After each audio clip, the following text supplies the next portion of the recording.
Pushpa 2 movie benefit show సమయంలో సంధ్యా థియేటర్లో జరిగిన తొక్కిసలాటలో తీవ్ర గాయాల పాలై కిమ్స్ ఆసుపత్రిలో చికిత్స పొందుతున్న శ్రీతేజ్ను కేంద్ర మంత్రి బండి సంజయ్ పరామర్శించారు.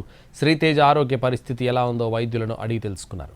శ్రీతేజ్ తండ్రి కుటుంబ సభ్యులతో మాట్లాడి ఆ రోజు తొక్కిసలాట ఎలా జరిగిందో తెలుసుకున్నారు.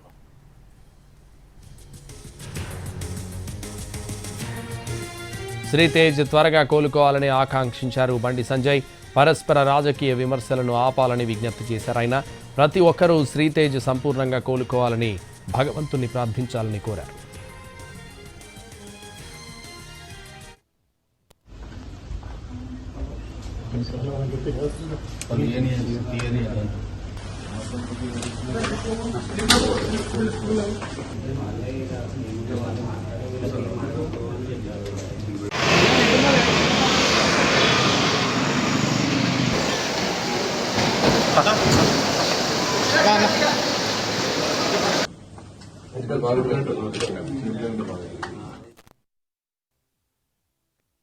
బాబు చూసిన చాలా బాధ అనిపిస్తున్నది.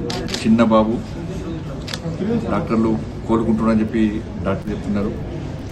కోలుకోవాలని చెప్పి అందరం భావించాలి. ప్రతి ఒక్కరు కూడా ఆ బాబు క్షేమం కోసం. నేను చిన్నపిల్లలంటే ప్రేమ పిచ్చెక్కువ. రాజకీయాలు మాట్లాడే టైం కాదు. వీళ్ళు వాళ్ళని తిట్టుకోవడం, వాళ్ళు వీళ్ళకి అన్ని దయచేసి బంద్ చేద్దాం. సమస్యలను రాజకీయ కోణంతో చూసే ప్రయత్నం చేయదు. విమర్శలు ప్రతి విమర్శలు ఆపేసి సమస్యను జటిలు చేసే ప్రయత్నం చేయకుండా వీళ్ళు కానీ వాళ్ళు కానీ అబ్బాయి కోలుకోవడమే ప్రధాన బాధ్యత. అబ్బాయి కోలుకునే విధంగా ఏ విధంగా కోలుకుంటారని చెప్పి ఆలోచించే ప్రయత్నం చేయాలి. అబ్బాయి కోలుకోవాలని చెప్పి అందరూ కోలుకోవాలి. సమస్యలను జటిలు చేసే ప్రయత్నం చేయొద్దని చెప్పి సామరస్యంగా ఉండాలని చెప్పి మీ ద్వారా